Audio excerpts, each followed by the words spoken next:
我叫方明，意外获得了一双鉴宝神头，能看到每一件物件的真假、成本、年代、估价等信息。我要利用鉴宝神头赚大钱。哎，这古玩街全是假货。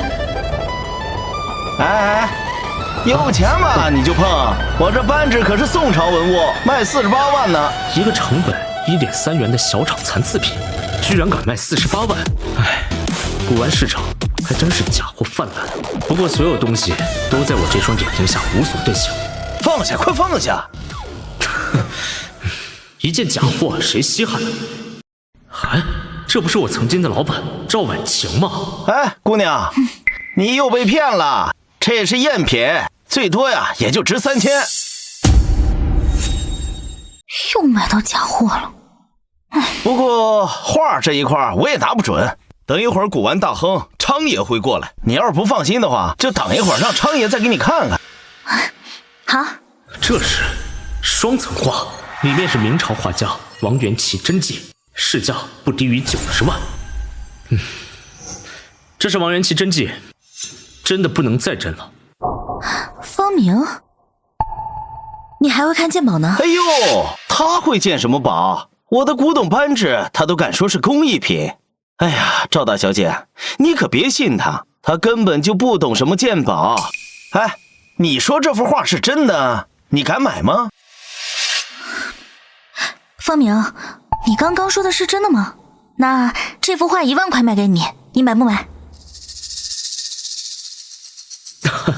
我是真心想买，但是我现在身上只有几百块。不想买就算了，何必找这种借口？爱信不信。嘿，昌爷来了，您可是古玩界的鉴宝专家。正好，这位是京都赵家的千金赵婉晴，刚花了几万块买了幅赝品。画呢？拿出来我瞧瞧。奇了，这画的纸张、笔意还有墨色，这根本就不是赝品呐！赶快拿个打火机，我要验上一验。哎，来来，哎呦，光下透影，这竟然是明代大家王元祁的真迹啊！哎呀，这个是双层画啊！我拿我的职业生涯做担保，这幅画的市场售价呀，在90万以上呢。真的是真迹，方明说的都是真的，是我误会他了。不行，我得去找方明。我要去哪儿搞点本钱呢？方明，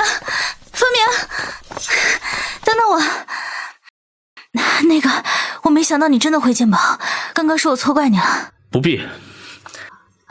等一下，我有一件事情想要麻烦你一下。我爷爷马上就要参加鉴宝会了，想请你帮我买块好玉，预算90万。不是，90万你就想买好玉？赵总，你在跟我开玩笑吧？我手里零花钱就剩这么多了，这样只要你能在90万内买到玉，剩下的钱都是你的。也不是不行，但90万我还得赚差价的话，得赌10，你确定？赌10？正好没本钱捡漏，我白手起家的第一笔资金便从这赌10开始。哎，方明，你不是说要帮我赌10买好玉吗？你不挑挑吗？劣质璞玉，染色冒充，零价值。这些都是垃圾，没什么好挑的，走吧。哎，你确定不看就说这些石头垃圾？那万一要是错过了好玉怎么办？哎，小伙子，年纪轻轻口气不小，你看都不看，怎么知道我店里的都是垃圾？你今天敢不敢说出个所以然来？我没有证据，也不需要向你证明什么。我们走吧。站住！你们这是在砸我的场子！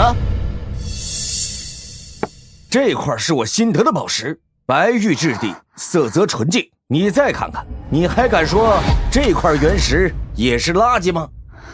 哎，方明，这个原石好像真不错啊。外壳染色，内部为烈玉渣，价值不足300元。这就是垃圾。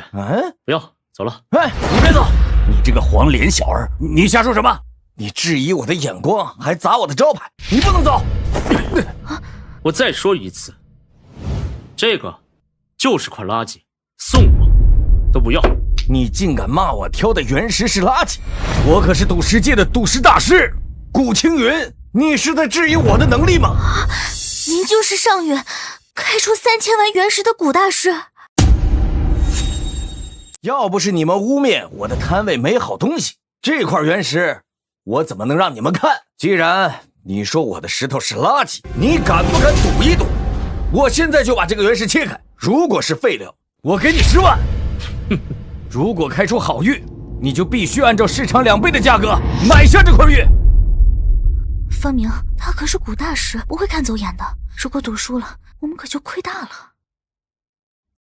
他给你的这块原石，顶部开窗，从那里看去，内含极细断裂，切开必定是块废石。赌石这东西吧，运气占5成，眼力3成，手法2成。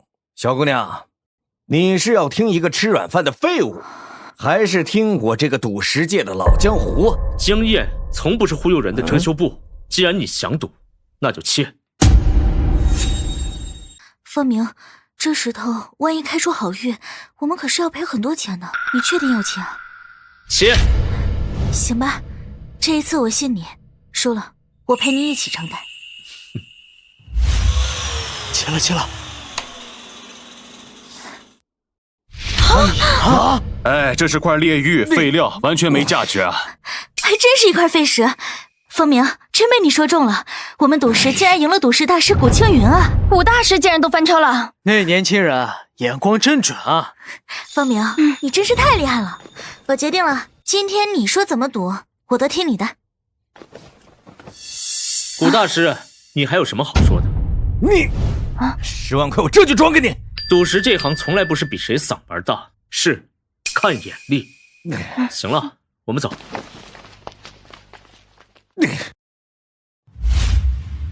赵小姐，就这块原石，买下来。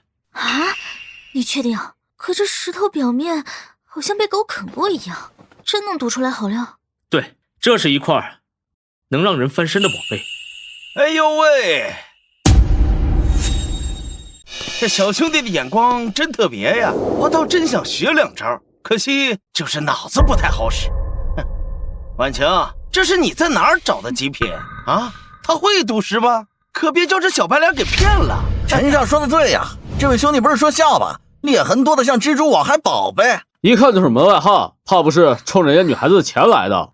够了，陈少，你不懂赌石我不怪你，但你不能这么说方明，我相信他的眼光。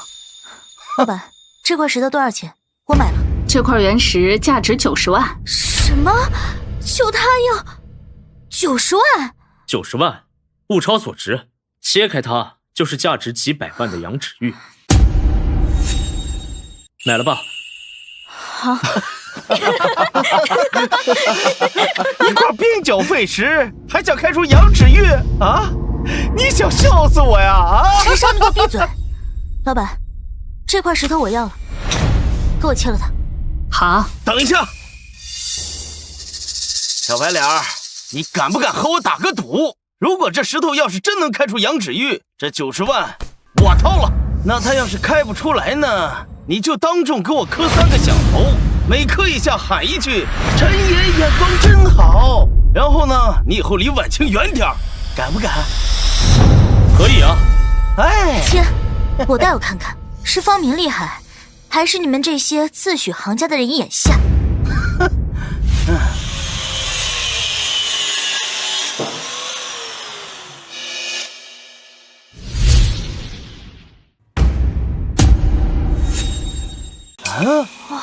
真是不错啊，从来没见过这么好的玉啊！真不错啊，这个。这通透度，这润泽感，是极品中的极品羊脂玉啊！我赌石20年，头一次亲眼见到这种料。方明，你真的太厉害了，竟然真的开出了羊脂玉。陈少爷，这个结果您还满意吗？姓方的，这次算你运气好，咱们走着瞧。赌石无眼，但做人得有底线。陈少爷，你是不是忘了点什么呀？愿赌服输，这90万我掏了。给。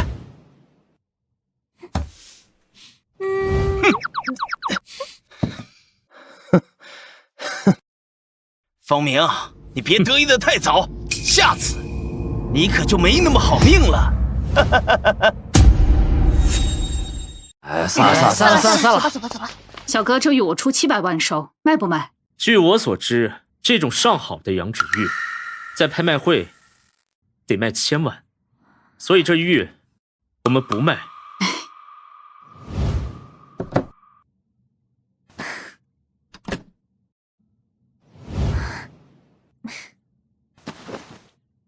走吧。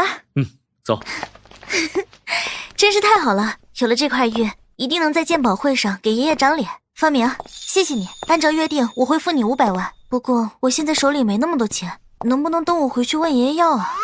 放心，你家可是上京赵家，我还能担心你跑了不成？谢谢你信我。不过刚才那90万是你打赌赢的，我先转给你，你先帮我拿一下。来。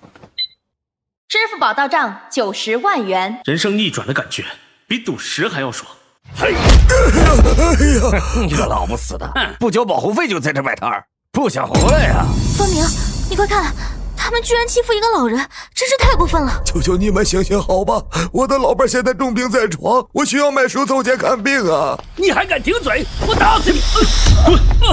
哪里来的不长眼的？不想活了是吧？你们欺负一个老人就不嫌丢脸吗？哟，这小妞不错呀，大哥啊，放人可以啊，但是你今天晚上要陪我们哥3个，嘿嘿。3秒之内给我滚！3、2。这枚令牌是京城赵家的执法令，能调动地方安保力量。老爷子对他这孙女儿还真是疼爱啊！这对不起，我不管。你没事吧？来。谢谢，你们是好人啊！老人家，您来赌市场做什么？我家老太婆生病住院，等着救命钱，我就想卖书。哎，这书看起来不像反物啊！变气神眼，这为什么？老人家，给我看看，我的变气神眼居然无法鉴定这本古书，而且这本古书给我的感觉，竟然和让我觉醒鉴宝神眼的家传玉佩有点相似。莫非这本古书也是鉴宝器？方明。你怎么了？我判断不了这本书的来历啊！连你都看不出来，真的假的？这书是我妻子的嫁妆，这本可是她的传家宝，一直被我们精心保管着。若不是为了救她的命，我哪会卖呀？那这书你要多少钱卖啊？6万，我连家里的房子都卖了，可我老伴的手术费就差6万。我的玉佩让我得到变气神眼的能力，若这本古书也跟我的玉佩是一个级别的宝器，那我一定要得到它。老人家，我给您20万，这书我要了。老人家术后还需要吃点好的，补补身体。小伙子，谢谢你，你可真是大善人呐！你等我一下。好。这书连我的神眼都看不透，就算不是宝器，也定然不是凡品。哼，才20万，值了。没想到这方明不但有才华，还这么有爱心，好帅！方明，好像有人在找你。老公，我可算是找到你了。我爸说叫你回去啊。行，赵小姐，我还有事，就先回去了。好吧，改天有空请你们吃饭。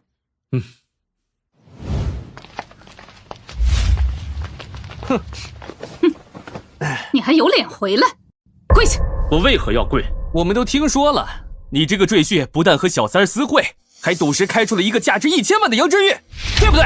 妈，不是这样的。姐，你别插嘴，这都是我朋友亲眼看到的。姐夫，羊脂玉不能留在你手上，你入赘我们家，你的所有一切都属于我们刘家。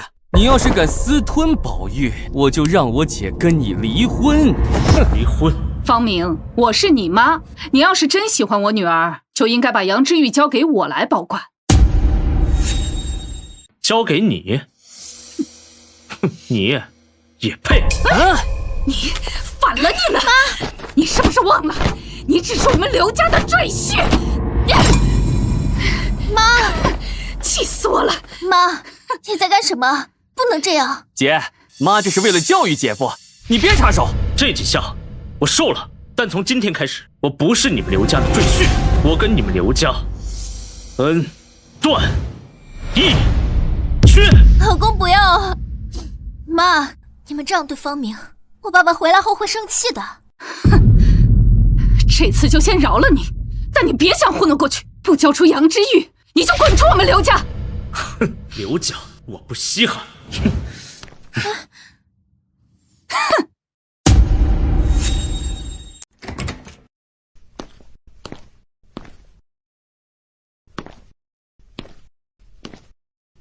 这就是我的房间，阴暗、潮湿。我在刘家从来没得到过尊重。老公，我不知道他们会那样子对你，我给你准备了药，我帮你擦擦吧。不用了，刘小姐，你出去吧。其实你根本也不喜欢我，对吧？只不过父命难违，又何必惺惺作态？对不起。不用说对不起，你先出去吧。给。同婚3年，他与我不曾有夫妻之事，甚至根本就不住在一个房间。我真是太天真了，竟还对刘家抱有一丝期许。不过明天我就会找你父亲和刘雨嫣提出离婚，从此与你们刘家一刀两断。真疼啊！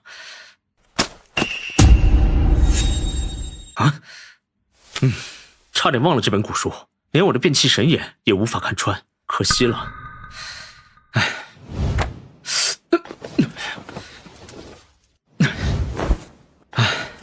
算了，明天再想吧。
我去，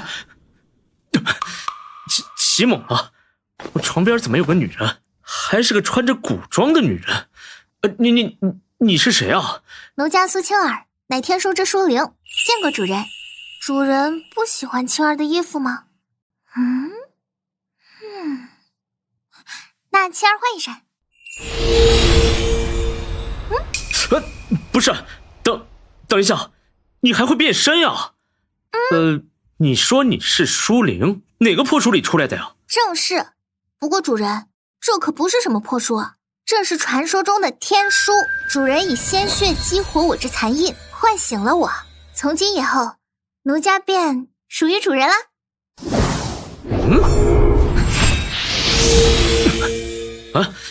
不是，你等等，你还是别叫我主人了，我感觉怪怪的。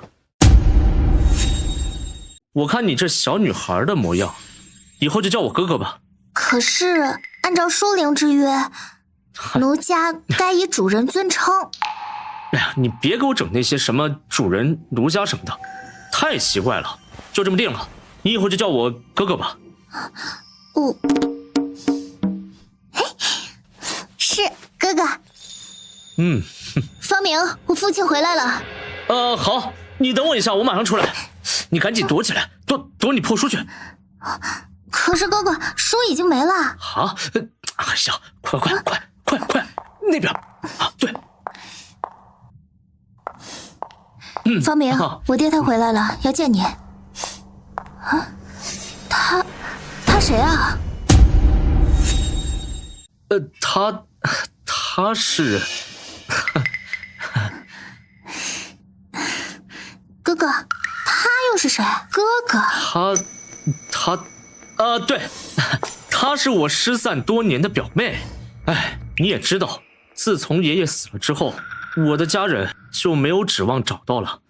我也是找了好久，找了几年才找到她。哎，原来是这样。你们兄妹真的是太惨了。哎，不过你放心，爹回来了，一定会给你主持公道的。对了，你伤好没有？哦，我的伤已经好了啊，是吧？这样就好了，竟然一点伤痕都没有了。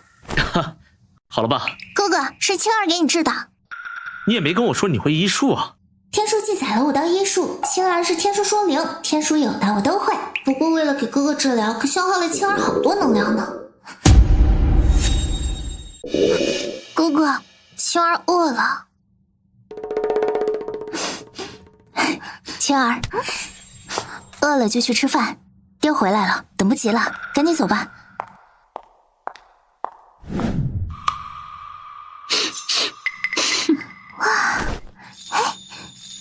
不愧是你的表妹，一样的没有教养。你够了！今天我叫大家过来，不是来吵架的。之前的事情我都听说了，能够靠一手赌石威震古大师，又开出1000万级极品阳之玉，方明这孩子果然不一般。从今天起，咱家的古玩生意由方明全权负责啊！任何人不得干涉。爸，他就是一个赘婿，你是不是疯了？你闭嘴！他又不姓刘，把聚宝斋交给他，不太合适吧？你姓刘，我们刘家对你有恩，不要辜负我的信任。好，没什么事儿，我们就先走了。再敢动你的歪脑筋，别怪我翻脸不认儿子。方明，他竟敢接受我刘家的产业，我定要让他生不如死！哼，这不是那个吃软饭的废物吗？你们俩干什么？方明，这聚宝斋向来是我刘家的地盘，你不过是个外人，有什么资格在这儿？够了，爸早上已经说了，聚宝斋交由方明打理。你们若再这样，我就直接告诉父亲。哼，雨嫣，你可是我的亲生女儿，天傲也是你的亲弟弟，怎么能胳膊肘往外拐？你们真以为我真的很想待在这个聚宝斋吗？要不是当初刘老爷子在，我早就走了。哼，想要我走也可以，你们只要立个字据，证明我是被你们逼走的。好，既然如此，小爷我这就给你立个字据。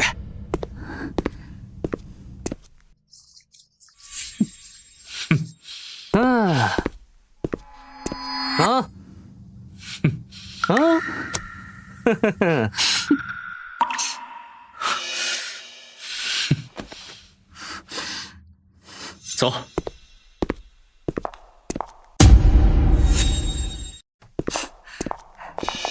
方明，你就这样放弃了吗？这是爸爸亲手交给你的东西啊！大小姐，这聚宝斋对你们来说是香饽饽，但对我来说只是一个负担。方明，可算找到你了。找我？找我干什么？李叔，这是先前答应你的500万，昨天真是太谢谢你了。你也太客气了。其实我还有一件事，只有你能帮我。上车吧，我带你去个地方。好。方明，所以你要离开，是因为找到别的女人，不喜欢我了是吗？刘小姐，我们从来都没有夫妻之实，又何来喜欢一说呢？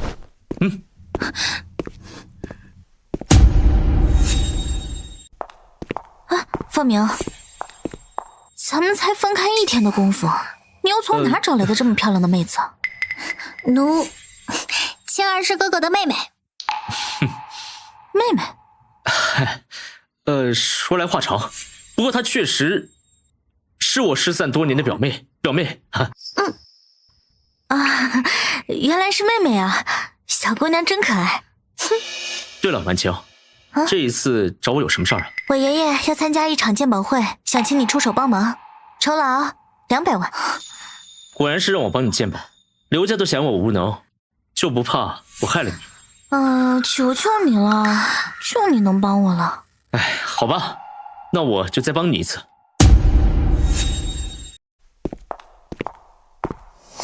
你带这个干什么？不想让别人认出我。没想到我们方大师还挺低调的。爷爷，好，爷爷，婉晴，他是谁啊？爷爷，这位呢，就是我跟你说的超厉害的鉴宝师。天人兄，你孙女敢带个戴面具的小子来班门弄斧，胆儿真肥呀！不会把你赔的倾家荡产吧？这孩子行不行，我不管，但婉晴这份孝心我领了。你有意见吗？嗨，婉晴带来的人连脸都不敢露，怕是被我们看出什么底细。小伙子不会是想讨好美人吧？天人兄，你不会靠着小伙子来给你撑场面吧？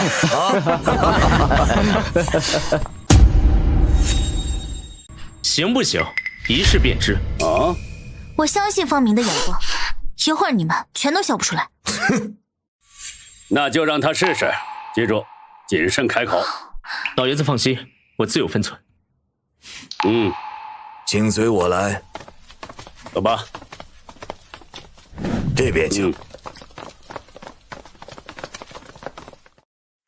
我这件入手300万，现在市场价已经涨到600万。若你看得准，原价卖你。清朝仿品，纹饰缭乱，胎质不正，用色太艳气，一文不值的赝品。那我这件呢？我从拍卖会请的，价值500万。啊！雕工粗糙，光泽浮亮，一看就知道是近代化学仿古制造，破烂玩意儿。讲话有理有据的，难道他真是大师？那我这个呢？总不会也是假的吧？3件同朝代仿品，还都是民国工坊流出的批量赝品。哎，你们几个是不是都商量好了呀？赵兄，你是不是存心找个人来糊弄我们？咱们鉴宝大会举办了这么多期，哪有全是假货的道理？你确定全是假货？若我说的是假的，我全部赔；但是要是真的，你又该怎么处理？老高，他说的是真的吗？怎么都不说话了？哎，高爷爷，您这是去哪儿啊？倒茶还是避风头啊？没意思，这次鉴宝会我不参加了。哎，小伙子真有本事，年纪轻轻，厉害厉害！若你愿意，我们高家永远欢迎你。来来来，谢谢高老师。走吧。爷爷，今天可真解气。他们3个早就想坑你，今天终于翻车了。能一眼识破3件假货，少说也是老行尊的本事。但是这家伙的声音和形态看着都这么年轻，是不可多得的奇才呀。婉晴，你这朋友我喜欢，怎么没早点介绍给我呀？赵老过誉了，我不过是小辈，不值一提。婉晴，有件事儿我得请你帮忙。不会是嫌钱少吧？嫌少我还可以再加。不是钱的问题，我只求你别告诉任何人我的身份，包括你爷爷，可以吗？为什么？你有这般才华，一定会震惊整个省城。哎呀，你也看到了，今天这种场合，表面上是在比鉴宝，实际是家族角力。我不想被卷进去，匹夫无罪，怀璧其罪。在我真正强大之前，还是不能过于声张啊。你要是不愿意答应我，我们还是别再来往了。别，风明，我答应你。行，那今天这件事情我们就先走了。好，告辞。哎，拜拜。婉晴，那位小先生就这么走了？他还有事。嗨，怎么这么匆忙啊？怎么也得留下来吃顿饭呀？你们会不会吵架了？是不是你给钱少了？我给了他200万。啊？才200万呢？今天呢，他至少给爷爷省了2000万呢。婉晴，刚才我看到你俩窃窃私语，他是不是对你有意思呀？这小子有本事，要是能到咱赵家做女婿，那不美哉？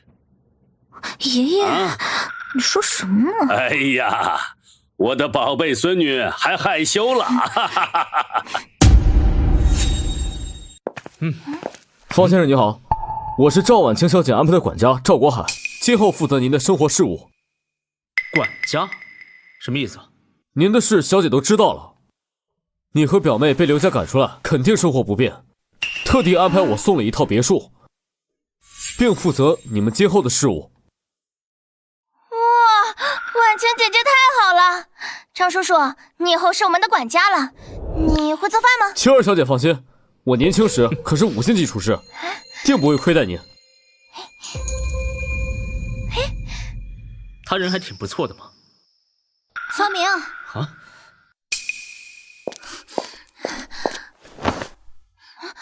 你真的要离开武区那里吗？刘小姐，这是什么意思？要管我？不是，今天多谢你救了我，留下来好不好？父亲已经接纳你了，武器那边我会去求他的。留下来？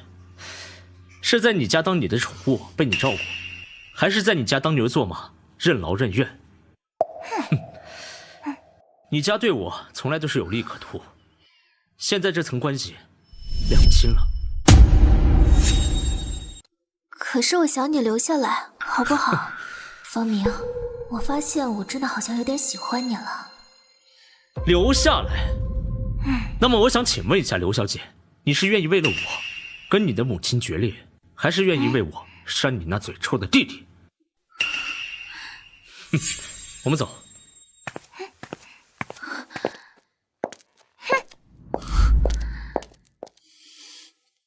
方明，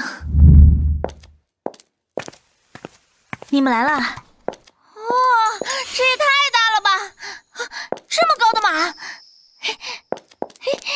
还有天使，我感觉我可以在这儿住一辈子。方明哥哥，这比电视剧里的城堡还要漂亮。婉晴姐姐，你到底什么人啊？你这副没见过世面的样子，你不是活了1000年的古籍书灵吗？那人家在书里只学了法术，哪见过这些啊？青儿妹妹真可爱。你们舟车劳顿都饿了吧？咱们开饭。好。哇，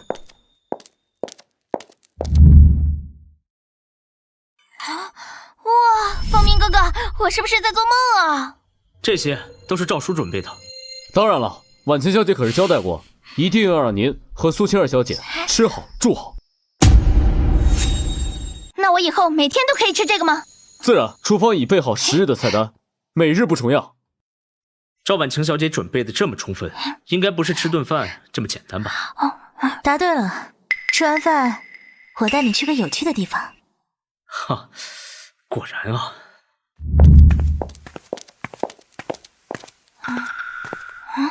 给你介绍个正经工作，文物修复员。我擅长鉴定，但修复文物好像不是这一块领域的。那试试不就知道了。啊，面具我都给你准备好了，放心，这一次呢只是试个手，要是再不合适就算了。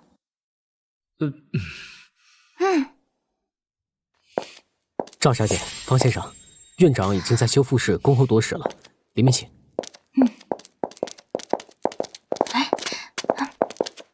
于老啊，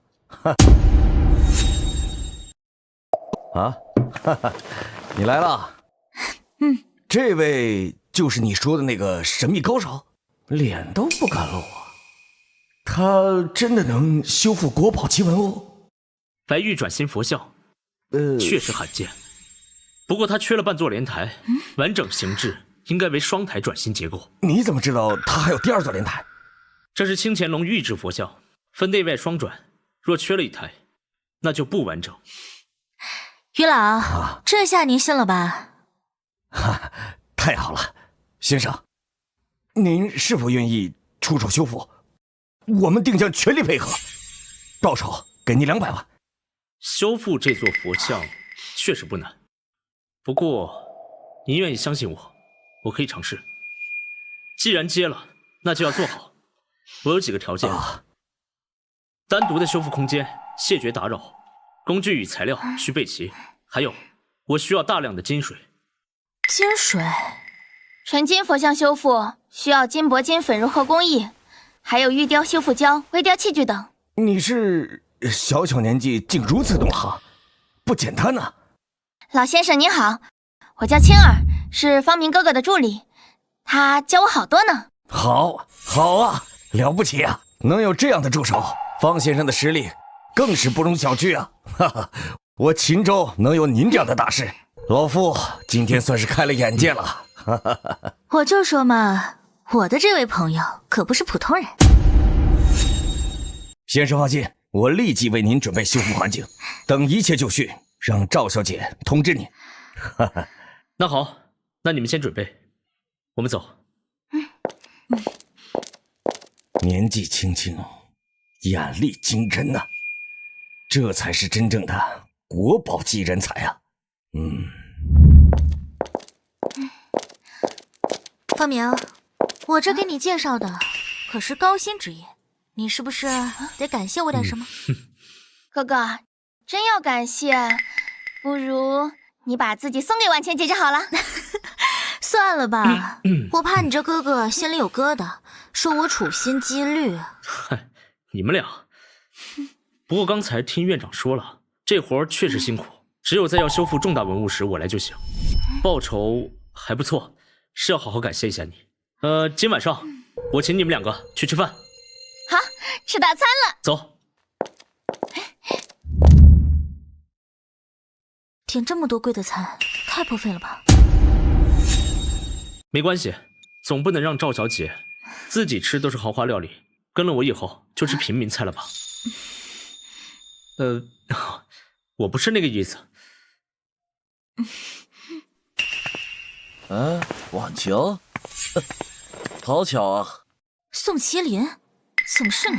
怎么，咱们以前感情那么好，提上裤子就不认人了？你别胡说八道！婉晴，咱们好歹也算半年夫妻了吧？干嘛这么老？闭嘴！咱们两个没有任何的关系，你再敢骚扰我，小心我曝光你所有的丑事。你身边这个男的，是怕他知道你的过去？我可不介意帮你讲一讲。滚！再出现，小心我让你吃牢饭！哼，赵婉晴，你给老子等着！哼！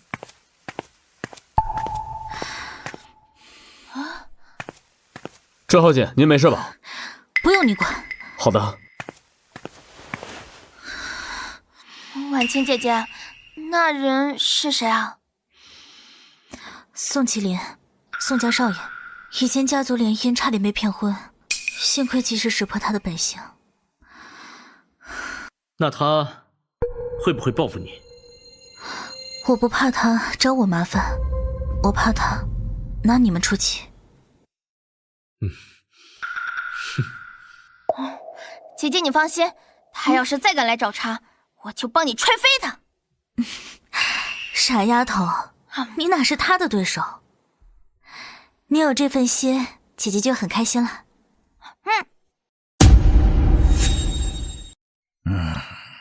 宋少爷，谁惹您了？您一句话，兄弟们立刻替您出头。没什么，也就是被人打了一下。什么？谁这么大狗胆，敢打我们宋少爷？算了，对面是赵婉晴，赵家的人，我动不了他。赵家又如何？宋少，您出钱养着我们，我们也不是白吃白喝。他敢这么对您，我们不能说看不见。是啊，我们几个在秦州混的，可不是摆设呀。宋少，我们哥儿几个在秦州也不是吃素的。您一句话，立马让他吃点教训。既然你们情谊这么到位，来，就不用客气了。好，这招好啊！宋少放心，今晚我就安排。赵婉晴，你一而再再而三的不给我脸，而且你当众羞辱我，这口气我咽不下。来，哎，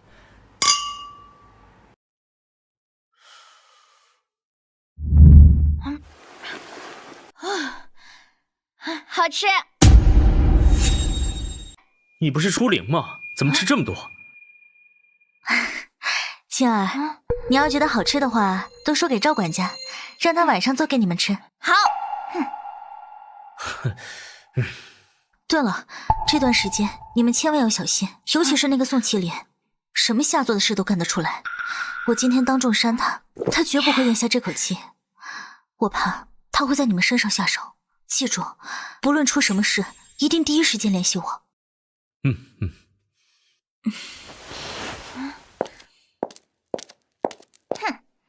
要是那种人再敢来找茬，我第一个不放过他。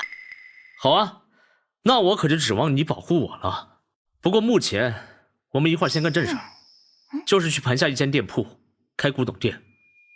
可是方明哥哥，我们不是已经有很多小钱了吗？为什么还要开店赚钱啊？可是谁又会嫌钱多呢？而且只有开上古董店，才能完成我爷爷的遗愿，重铸我方家。哎，方明哥哥，这地方真热闹。先别急，找家合适的店铺最重要。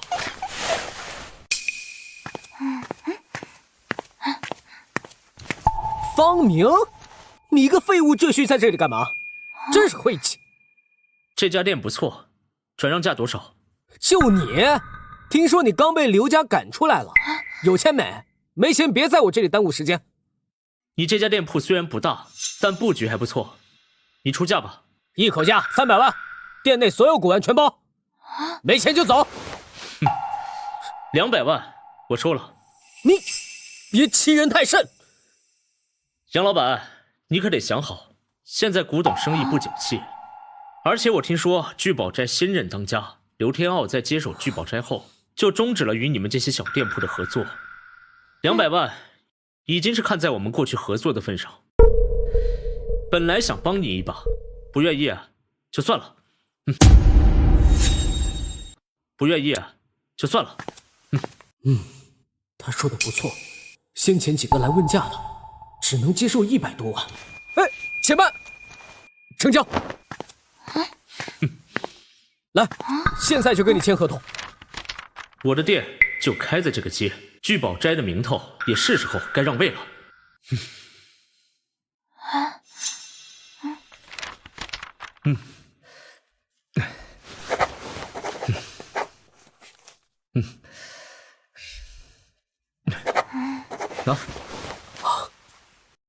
方明，我承认我刚才跟你说话声音太大，但是真的是太感谢你了，救了我一命啊！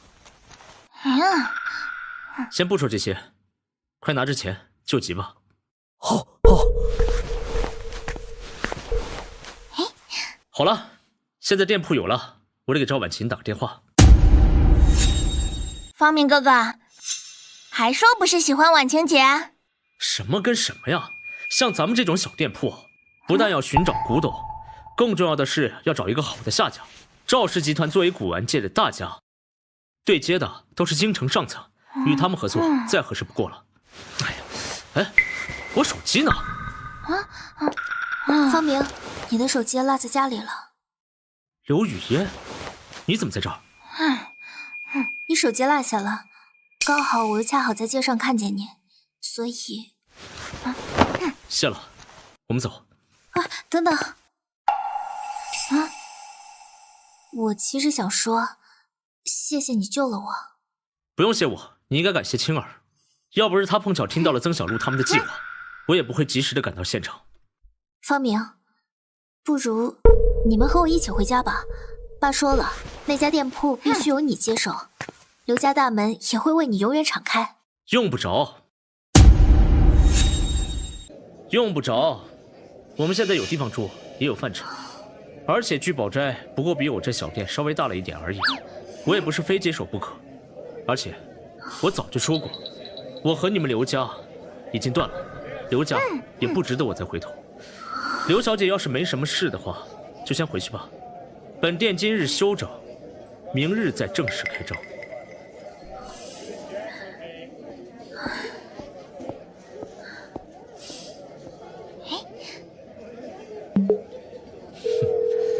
喂，婉晴，我已经找到店了。方明，快救救我！给老子闭嘴！小子，你是那个臭女人的男人吧？你是谁？今晚10点，白马酒店888号房间，带100万现金来，不然就给他收尸吧！快走！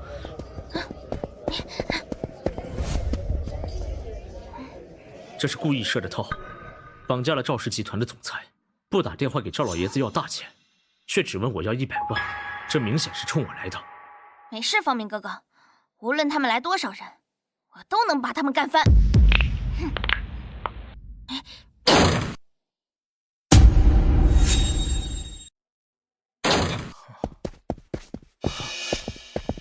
杨航，这么粗鲁，带钱了吗？钱就在这儿，人呢？啊？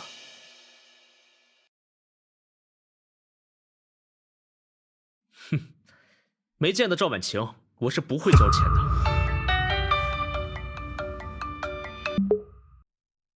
小子，乖乖给我把钱交出来！一手交钱，一手交人。敬酒不吃吃罚酒。这小子给脸不要脸！兄弟们，给我上！欺负我方明哥哥，找死！哎呀！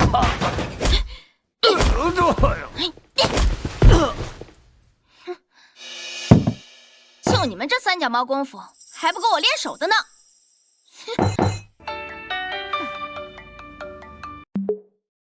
好啊，敬酒不吃吃罚酒，我改变主意了，我现在就办了你女人，让你隔着电话听她的喘息声。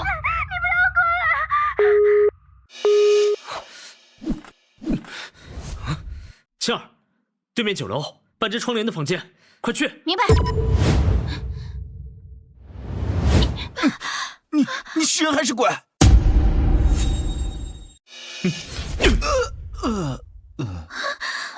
这么多路你不选，偏偏选了一条死路。喂，赵爷爷，你孙女刚刚被绑架了，现在被我救了出来。我们在白马酒店888号房，麻烦您派人赶紧过来处理一下。方明，我真的以为这一次躲不过去了。没事。对了，你们是怎么找到我的？我自己都不知道在哪儿。是你的电话暴露了你的位置。电话？对，他们打电话来勒索时，虽然没开摄像头，但是声音很清晰。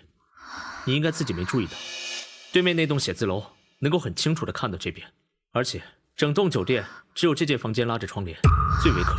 所以我敢断定，我进来的时候打电话，他们肯定靠近窗口来监视我，所以我赌应该就是这里。哎呀，全部带走，依法处置。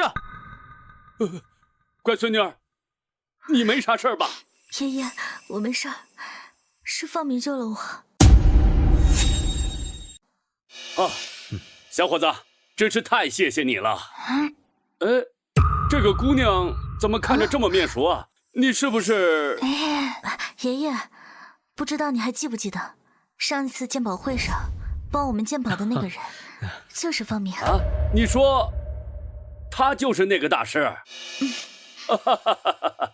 我还以为是个几十岁的中年人呢，没想到这么年轻啊！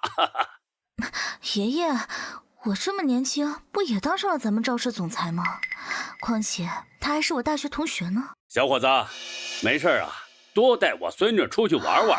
她一早接手集团，需要放松，所有费用我都报销。爷爷，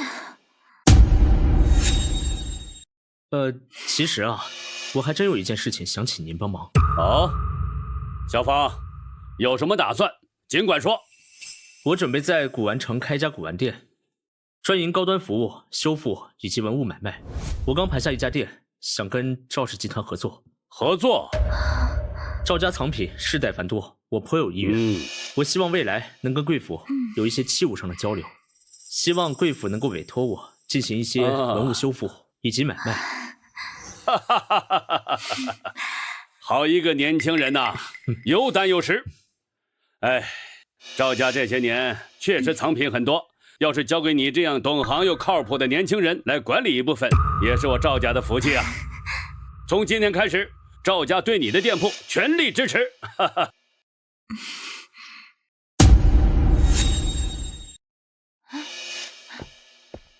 老板，我这有东西，你收了绝对不吃亏。方明哥哥，这可是咱们第一位客人。哦，我看看。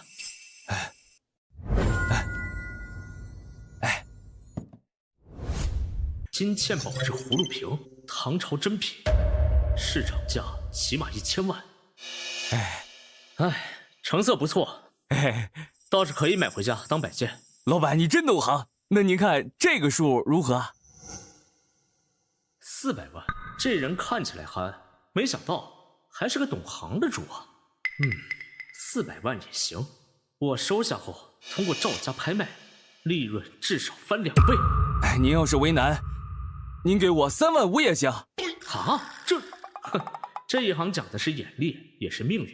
懂行的吃肉，不懂行的连骨头都看不清。既然你不懂，也不怪我了。哎呀，那行吧。您作为本店的第一个客人，那我就讨个好彩头，10万块钱，我把它收了吧。行。哎呦，老板，你给我个高价，我家还有一对铜马，回头我还卖给您啊。支付宝到账10万元。那老板，我先走了。慢走，欢迎下次再来。方明哥哥，这算不算是天上掉下来的大馅饼啊？我们的好日子现在才刚刚开始。哎呀，开业当天我的身价就翻了1倍，接下来我要一步步赚钱，让珍宝阁成为鉴宝界最强。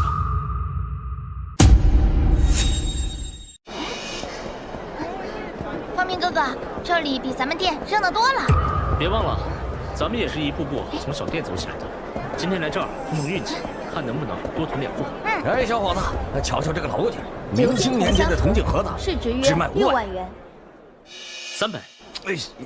这价杀的也太狠了吧！行吧，算你运气好，300块钱卖给你了。青儿。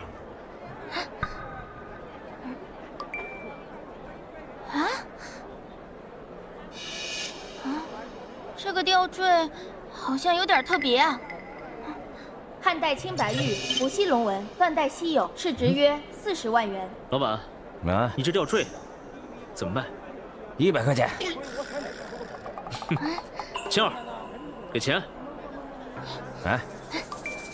这下不发都不行了。老板，那些怎么卖啊？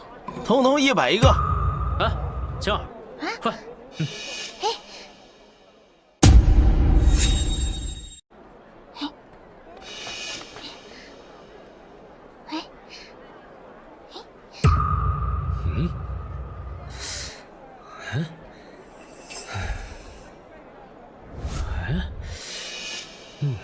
嘉靖青花珍品，市场价80万元。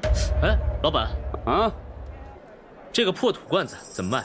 那个呀，对，那个几十年都没出手了，你要就2000拿走吧。青儿，买那个。给。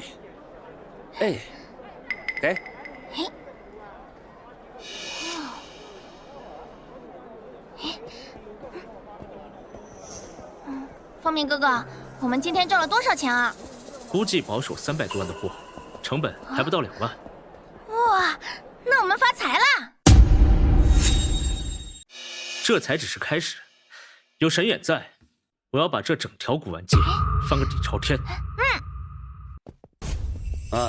唐代珍品，镶嵌南红宝与孔雀石，流传有序的孤品，市值远不止1000万。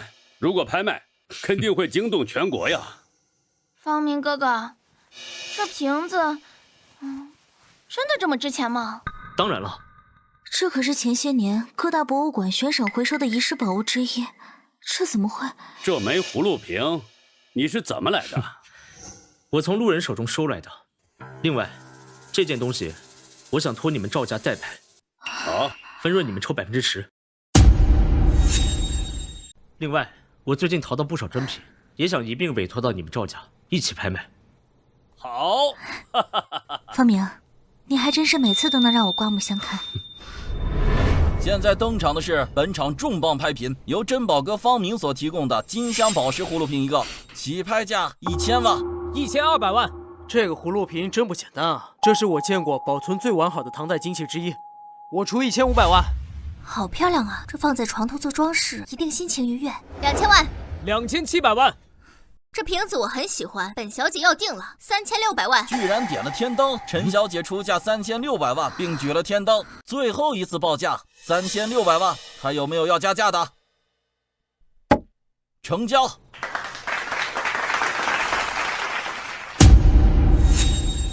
金线宝石葫芦瓶成交价3600万元整，打破赵家艺术会所今年私人拍品交易记录。哦，这珍宝阁来头不小啊，出手便是镇场之宝，还有竞拍了好几件珍品，我之前咋没听过？听说老板之前是聚宝斋的赘婿，被赶出去之后自己新开的铺子。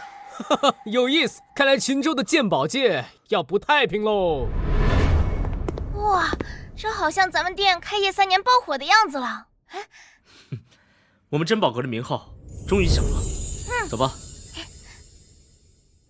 那小子真有本事，我看是走了狗屎运了。这尊仿品是咱圈内老李出的手，外行人绝对看不出来。今天就拿它试试成色。哎，久仰简陋王大名，今日特来讨教一二。这是我多年珍藏的战国晚期青铜鼎，诚心想找识货之人，不知方老板意下如何？器身造型精巧，倒也像那么回事。不过铜质杂而不均，铭文刀痕浮华，明显是人工氧化。这不是战国器，而是近10年来手工仿品。方老板说笑了，这是我拍场收的，怎可能是赝品？真品铜器密度大，足重沉实，你这一尊明显分量不足。而且西服的鲁侯款，早就被定为明代访客常用的假名。你这底座毛边都没打磨干净，处理的也太敷衍了。方老板果然有2把刷子，在下佩服。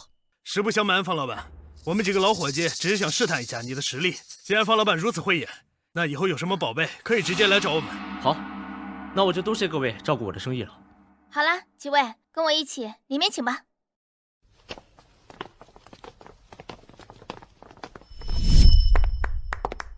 不愧是我看中的人，稳准狠。不是我厉害，是他们的手法太粗糙了。过了今天这关，你的珍宝阁就算是彻底站稳脚跟了。不过听说你的老东家最近不太安分，需不需要我们赵家帮忙解决了？赵总有这份心，我就放心了。如果连他们都解决不了，我还有什么资格做你的合作伙伴呢？对了，你今天过来有什么事儿吗？你应该不是只看热闹这么简单吧？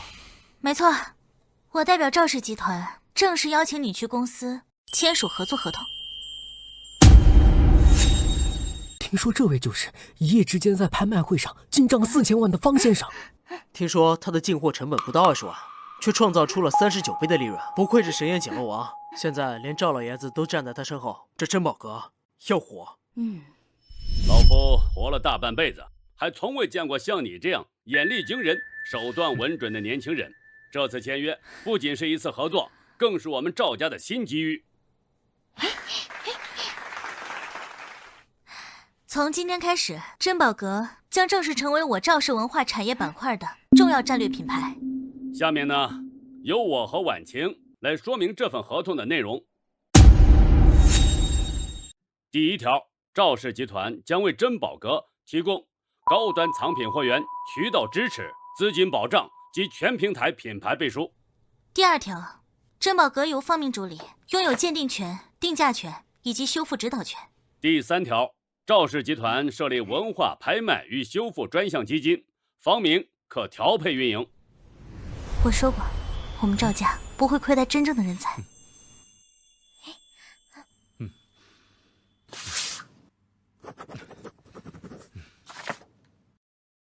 我方明仅代表珍宝阁签署。好，这笔合作不仅是藏界大事，也可能引领秦州文化市场的新纪元。方明，你的世界正在真正开始绽放光芒。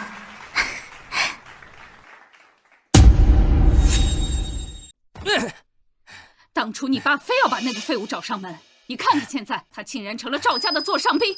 葫芦瓶3600万成交，一夜之间就挣了我们家1年的营收，他之前果然没有好好办事儿。方明他之前明明很用心的，你们每次从账上偷钱拿去花，可他每年还能做到有盈余。如果他真有认真做事，一天赚3000万的本事，怎么会留到现在？我看啊，他早就有了反叛之心。行，他既然敢出头，我就要让他知道什么叫水能载舟，亦能覆舟。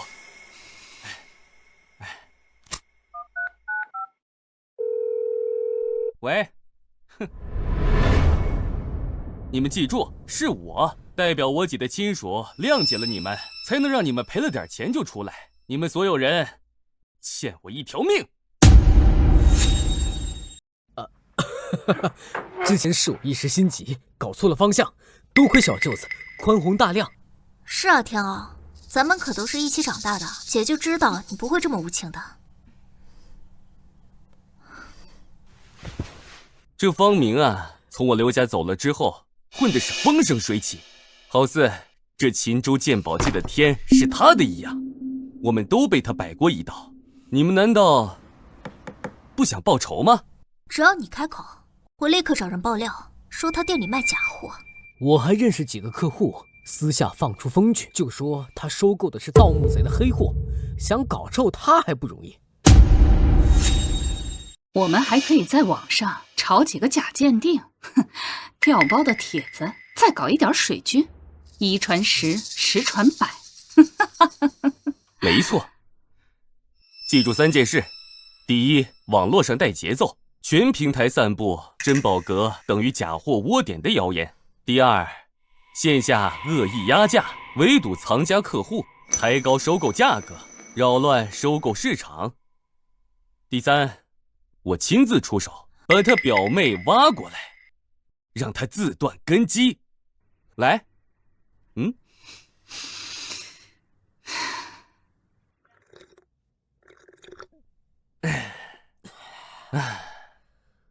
方明啊，敢跟我作对，我要你死！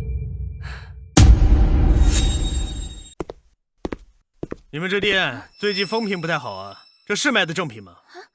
您是看到网上那些了吧？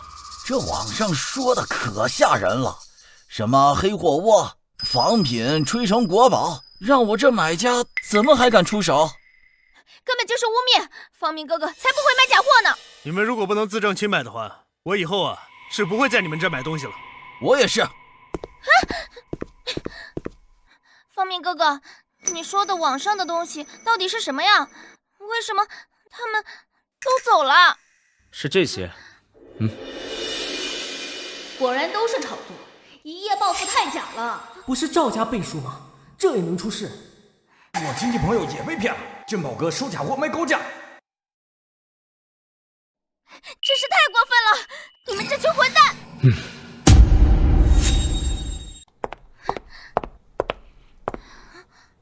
舆论监控系统显示，珍宝阁的负面热度在48小时之内暴涨了300%，而且关键字全是负面，且疑似多个 IP 重复发帖。原来是水军，而且他们都是专业投放，目的很明确，为的就是搞臭你的品牌名誉，切断你上游供货以及下游销路。真是太过分了！我们好不容易打出去的名声，真是欺人太甚了。我们不能这么被动，得做点什么。先不急，我从来不信这些。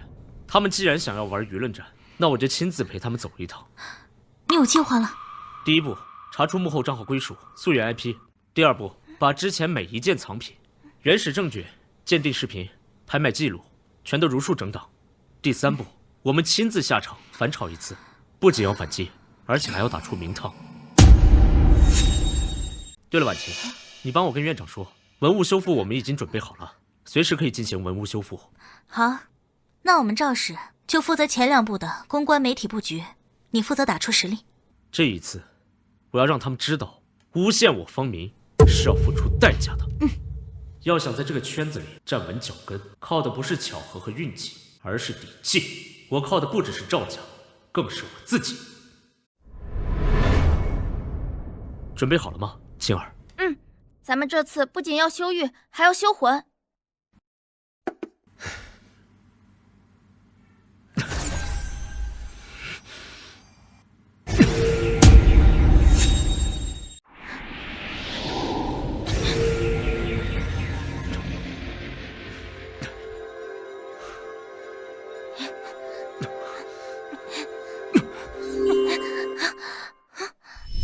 终于修复完了，比例、工艺、结构全部复原。青儿，累吗？不累，我现在是你的说灵，我的能量大部分都是来自你。都是你，方明哥哥，你差点把自己榨干了。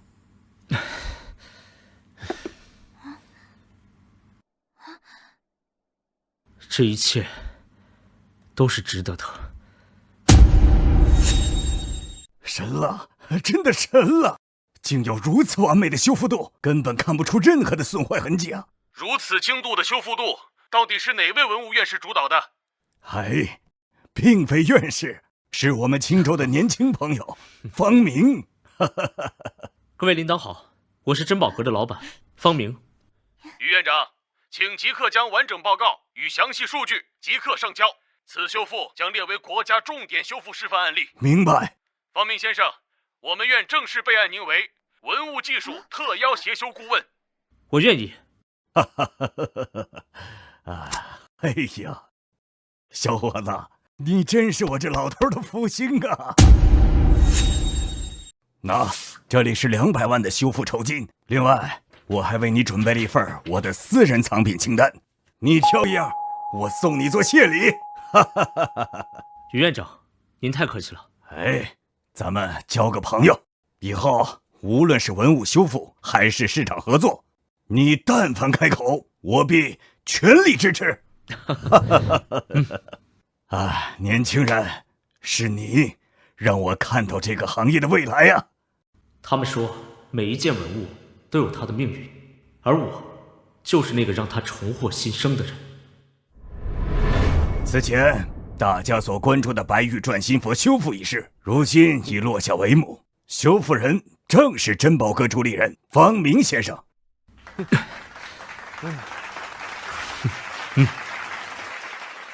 白玉转心佛修复过程全程录像，已上传至博物院官网，数据详实，大家可随意查看。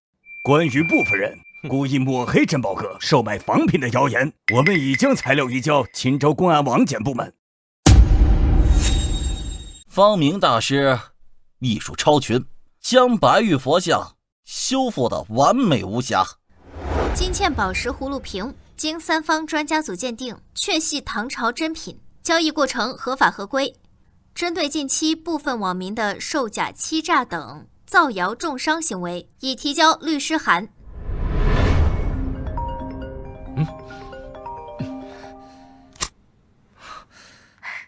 方明，发布会我都看了，你竟然真的修成了。修复是修复好了，但是差点把命搭进去。但是你也把珍宝阁这块牌子推上了古玩界的天花板啊！方明，珍宝阁要火了，你知道吗？这次负面舆论再也无法拦住你的脚步了。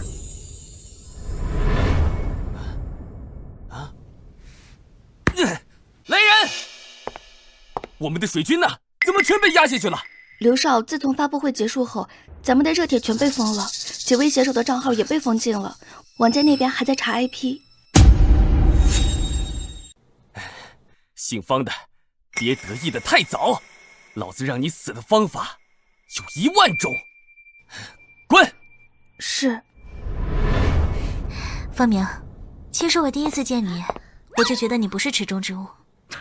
你那时候还觉得我一脸穷酸样呢，因为我买不起你的文物，而不相信我。我那是嘴毒，又不是心毒。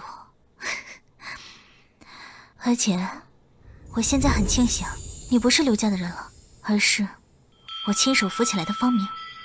你对我，也不只是扶持，我对你，也不只是。方明哥哥，婉清姐姐，你们俩是不是要官宣了？你这丫头，怎么偷听我们说话呀？那有什么关系？我可是坚定的民情党，你们2个不在一起，天理难容。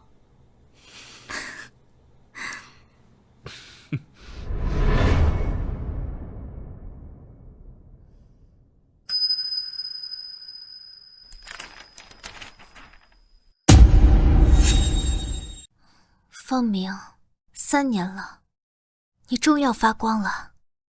要是我能早一点发现你的闪光点，我们也不会形同陌路。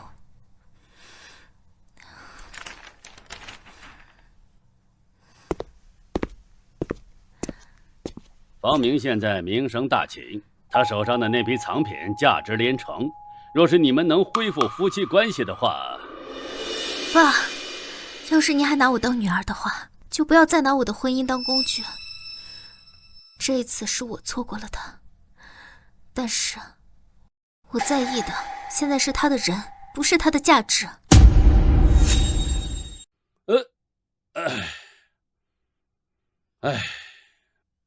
父亲，是孩儿对不住您呐。您老人家临终前明明嘱托了，让我留住方明。可我的一双儿女没有一个争气的。方明，你现在身边那么多人，我也不知道我还有没有资格再靠近你。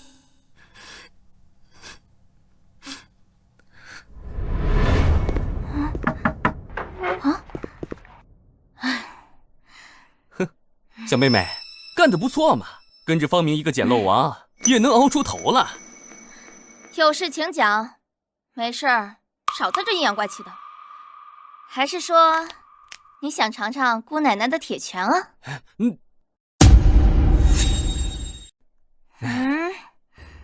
听说古玩修复你也有参与，你应该不只是方明的表妹这么简单吧？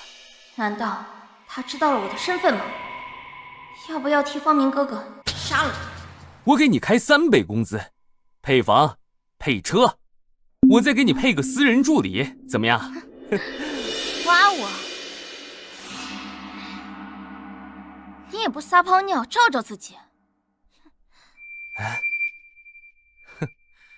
咱们走着瞧，你跟着的这个废物赘婿，早晚得翻车。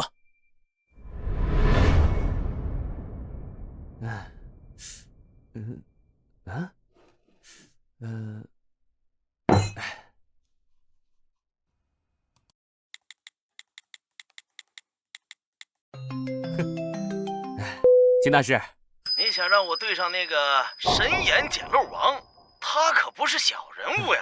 赢过顾大师，还得到了博物院的认可，所以我们只能请您出山了。秦大师，我要他身败名裂。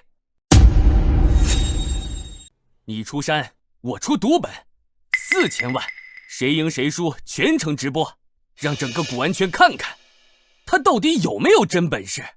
也好，现在网上都说方明才是真正的神眼，那就让我这个老家伙看看，这后生到底是否名副其实。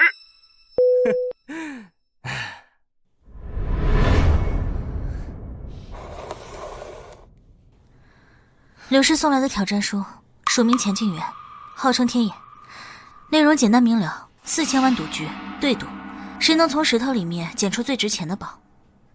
知道，我已经接了。方明哥哥，你太鲁莽了！你怎么可以一声不吭就接了赌约？那可是钱太白。我当然知道，所以我才更不能退，不然他们也会造势，说我胆小，装神弄鬼。可这是4000万，你怎么能拿自己和珍宝阁的名誉去冒这个险啊？我当然知道，所以我才不能退。对了，婉清，你知道这个钱太白到底是什么人吗？他真有传说中那么神？绝对不只是传说。钱静远，外号钱太白，10年前他靠一双眼逃进了3省的古玩圈，他曾一眼识破了国外回流的伪品，并且干垮过3家老字号。你要是和他对上，怕是凶多吉少。哦，他看几眼就能识破真假，而我只需要1眼。你这算是自信，还是狂妄呢？这一战，是我把珍宝阁送上古玩圈顶流的机会。我支持方明哥哥，谁说我们会输？神眼比天眼厉害100倍。行吧，既然你都豁出去了，那我也没有理由退。这一局，我陪你。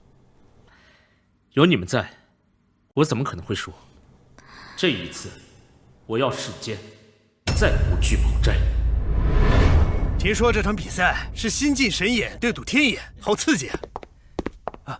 哎呀，婉晴啊，真是女大18变呐，都认不出来了。来凑热闹啊！啊，方明是我朋友，这场比赛我自然要看。上京赵氏集团的总裁赵婉晴，他怎么会和废物方明站在一起？这次比赛的规则啊很简单，一人啊挑2块石料，以解出宝物的价值，定胜负。可以。那谁来当裁判啊？裁判呢？这次我请的是秦州的博物院院长于松岩。大家掌声。于老，好巧啊。几位裁判必秉公断事，不徇私情。方明，你这次的对手可是天眼前太白，不容小觑啊！不如服个软好了。你的才华我们都已经知道了。方明是有才华的，但太白可是鉴宝界排名前3的人物，如此才俊，我可不希望毁于一场比赛。院长放心，我既然来了，便无所畏惧。摄像机都架好了，等你出手的样子回播，你可别赖呀！方明哥哥一定会赢。方明，加油！谁输谁赢，还不一定。好，那里面请。双方机准备就绪，下面我宣布。等一下，这些石料都是你们自己准备的，我们怎么知道你们有没有作弊啊？绝没动过手脚，都是新出土的。放心吧，有太白的局，我还是放心的。他不屑于做这些事。比赛开始。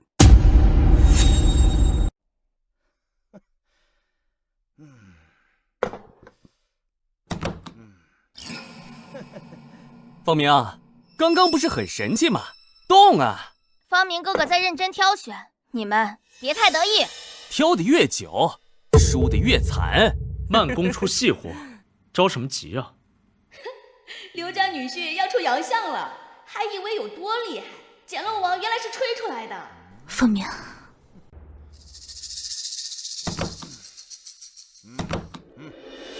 我给了你1个小时时间来挑，你就挑了这2个货色，全场价值最高的你没看上。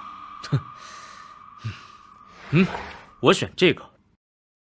就这一个，你确定？我只需要它。装什么大尾巴狼？就凭这么一块小破石头，你还想赢？我相信它的价值能胜过全场。他说什么？这一个能赢钱大师2个吗？年轻人，初生牛犊不怕虎，不知道天高地厚。老夫行走江湖多年，也不敢说以1件赢别人2件。小友，小心搬起石头，哎呦，砸着你的脚。好，那钱大师，不妨我们赌一把。赌什么？很简单，要是你赢了，我便赔付你2件石器的钱；要是我赢了，你只需要赔付我这1个就够了。年轻人够狂啊！我成名多年，从来还没有怕过人。松元兄，这是我的，请品鉴。这是件玉石，品质晶莹剔透，定价50万。而这件是一个铜鼎，造型古朴，纹理清晰，估值130万，总价值180万。哈哈哈！不愧是太白兄，好眼力啊！方明，这钱大师找出的2件物品也是价值极高，你真的有把握赢？来人，计时。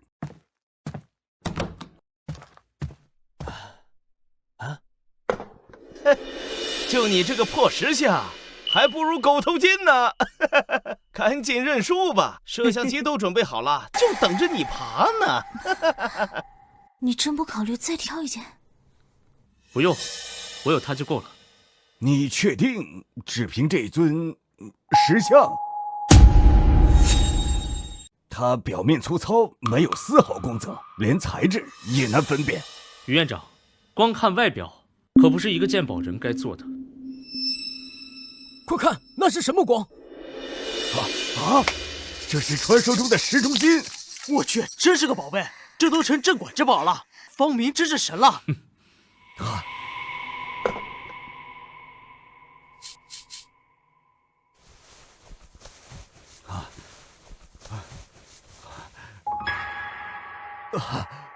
此将为汉代金嵌佛面，工艺罕见，保守市场不低于3000万呢。这不可能，那就是个小破石头。钱太白，这一局是我赢了吧？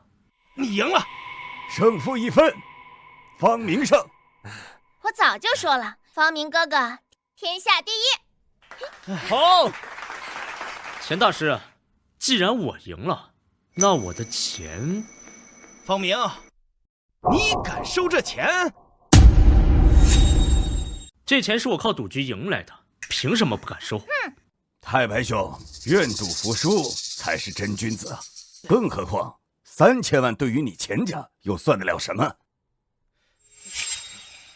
给。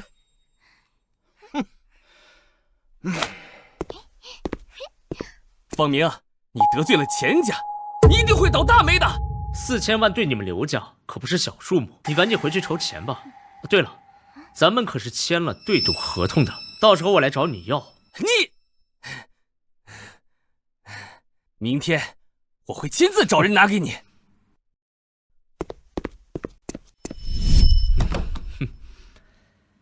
今天真是走运，光靠赌石我就赚了将近1个亿。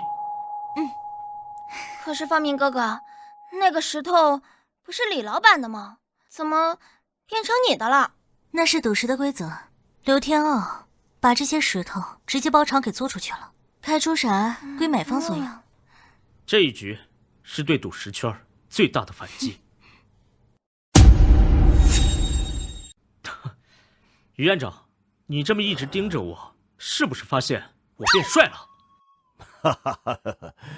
你这眼力啊，甚至让我怀疑是不是天神附体，简直不像人呢。你的目标应该不只是赢下这场对局这么简单吧？我要让珍宝阁成为鉴宝界最强。今晚拍卖品共计27件，现在拍卖开始。小芳，今晚若开出高价，珍宝阁在业界的地位就彻底坐稳了。接下来是今晚最受瞩目的拍品——金嵌石中金像，编号24号，由珍宝阁提供，经秦州博物院专家联合鉴定，起拍价1000万。这金色脉络居然是真的，居然真是活金嵌石，好多年没有见过了。这品相，这工艺，是宝贝啊！1000万、1500万、2000万、3000万，还有没有更高的？3200万，3200万，还有没有更高的？3200万一次，3200万2次，3200万3次，成交。好。方明哥哥太厉害了，这下大家都知道我们珍宝阁最牛了。今晚过后，你将不再是刘家赘婿，而是秦州神眼。这才只是刚刚开始，以后的路还很长。兆明古艺联盟将整合赵氏资源以及珍宝阁优势，打造首个线上加线下古董交易平台，以珍宝阁作为线下旗舰，平台辐射全国藏品圈层，计划3年内布局10城，打造文化 IP 闭环。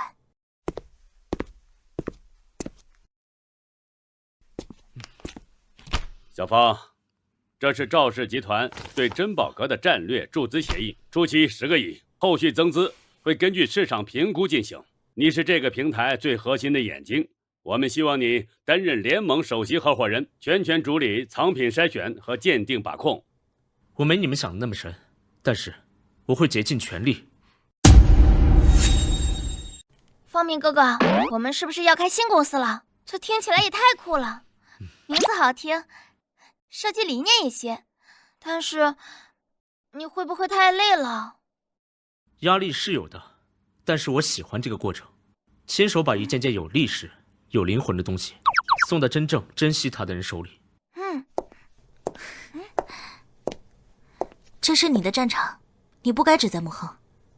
从今天起，珍宝阁将不只是你的平台，更是整个中高端藏品圈的新坐标。而我，也将与你一起将公司领到新的方向。好，让我们一起扛下这面旗。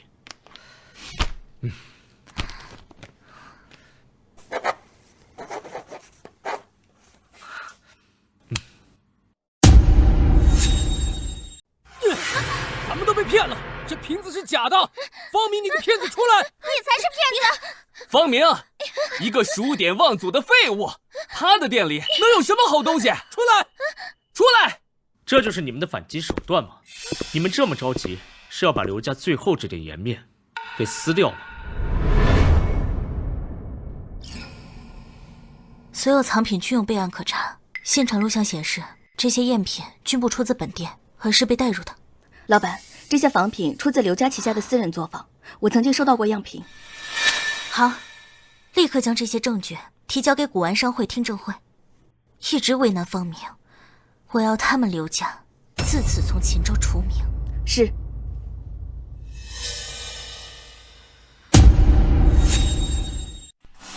这些货全是仿品，走刘家的单子。刘天傲老板说没事的，压价就行。刘天傲，对于这些指控，你还有什么要说的？污蔑，全都是污蔑，都是他方明污蔑我的。刘家涉嫌系统性制造仿品，恶意操控市场价格，严重扰乱行业秩序，性质恶劣，证据确凿，永久踢出秦州商会。赵明联盟硬刚行业毒瘤，打假第一人，方明牛。好好的聚宝斋，全让这刘家废物折腾废了。哼！别配了！方先生，请问这是否意味着刘家将被古玩行业彻底封杀？他们不是被我封杀了，而是被这个时代。我们不只是卖古董，我们将重构整个价值链，从源头修复到设计衍生，再到高端服务，线上线下打通，服务延展产生闭环。这些要是全都能实现的话，那珍宝阁将成为全秦州首个古玩生态平台。我负责文创，设计小青瓶、书灵摆件，还有仙气笔筒。好，半年内，我将整合8大核心资源，布局5区古玩商圈，珍宝阁品牌估值会翻10倍，古玩从此不再只是收藏，它将成为全球文化财富的新引擎。我要让天下宝物都能各归其主，也要让每个懂得的人都能富得光明磊落。你不再只是一个鉴宝师，方明，无论你的前路是什么，我都会陪你一起走下去的。现在刘家联合宋家、钱家，在我们资金少的时候合伙做空我们公司。总裁，我问你该怎么办？当初若不是你投资珍宝阁，我们赵家怎么可能陷入现金流危机？赵家不是你和一个赘婿的私人公司，你不能再独断专行。我承认风险的存在，但你们今天所说的每一句话，都是在落井下石。风险？这已经不是风险了，这是生死存亡。婉晴是我的人，你们集团我也互定了。就是，方明哥哥和婉清姐都没有慌，你们狗叫什么？哎，赵氏出问题，不是管理，是资金。我愿意出资金稳局，只要你们愿意相信我一次。你凭什么？拿上来。就凭我这张卡里面躺着冰冷的100亿。什么？100亿？从今天起，赵氏所有商业债务转由我方融资平台兜底，赵婉晴继续执掌赵氏，而我将会以赵民联盟首席身份正式加入董事会。方明，无论风雨多大，我的伞都撑给你。都是你干的好事！短短3个月，公司股价跌停，被告侵权，资金断裂，现在连房子都要抵押。天傲也不是故意的，他只是想打压方明，谁知道我早就说了，他在珍宝阁不可能长久。要是当时我能把他击垮，你是砸场子砸成自己破产吧？要不是你整天搞那些小动作，我们刘家怎么可能被整个古玩圈联合封杀？你还敢提方明？要是当年我没被你们母子蛊惑，把他气走，现在早就是我们刘家的顶梁柱了。可现在呢？赵家、于院长、博物馆，乃至整个秦州商圈，看看谁还理咱刘家。完了，真的完了。方明，你怎么这么快就有了别的女人？你也一样，早干嘛去了？等他崛起了，才哭着后悔。现在人家是要风得风，要雨得雨，现在咱刘家连上门的资格都没有。是我错了，是我不懂得珍惜。哎，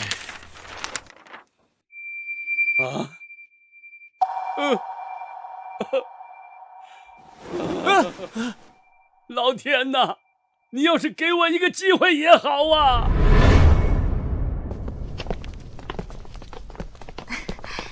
欢迎远道而来的客人。梅次赵，我听说秦州出了位能看透历史的鉴宝师，今日特来拜访。这边请。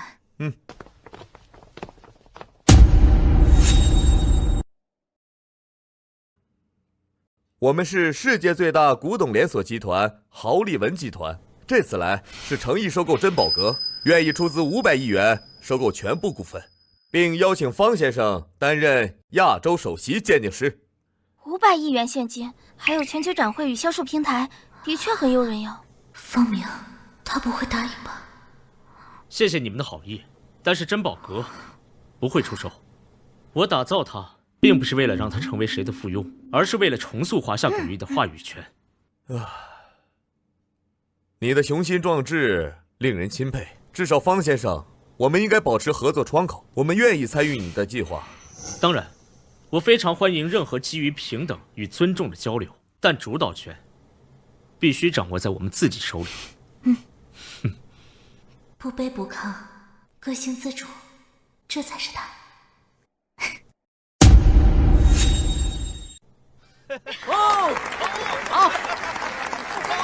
婉清姐姐今晚要哭成小花猫了。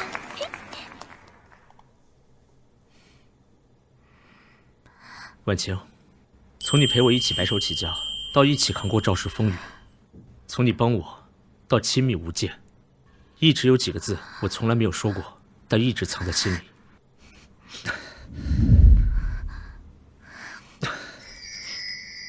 赵婉清，你愿意嫁给我吗？愿意嫁给我这个曾被人低看的赘婿？你愿意当珍宝阁里最闪耀的星星吗？我愿意。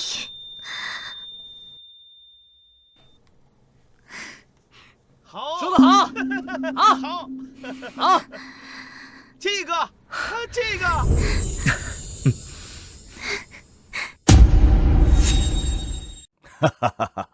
这对年轻人比很多人更懂得珍惜啊！这才是我赵家真正的传承啊！方明哥哥，婉清姐姐，你们要永远在一起。听说开盘前大机构临时加仓，只要真破1000亿，我就……恭喜珍宝阁集团成功挂牌港股，开盘即大涨23%，成功突破1000亿大关。老公，你做到。我们的路还很长，才刚开始。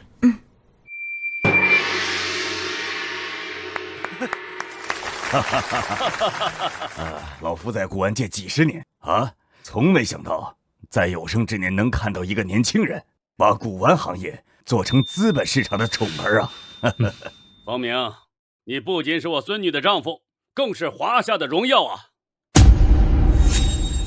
古玩界第一人，非我方明哥哥莫属。方总，作为华人首个将古玩行业上市的企业家，你有什么想对年轻人说的吗？古董不是旧物，而是沉睡的文明，是华夏血脉1000年的流动。我愿意用自己的方式，让世界重新见识到华夏文化的力量。方总，请问您还想对什么人说一些话吗？曾经的我，只是默默无名的小卒，家族传承断裂，寄人篱下。但是我有幸遇到了一个好机遇，最后成功的站在这里。当然，最重要的还是有你在我身边。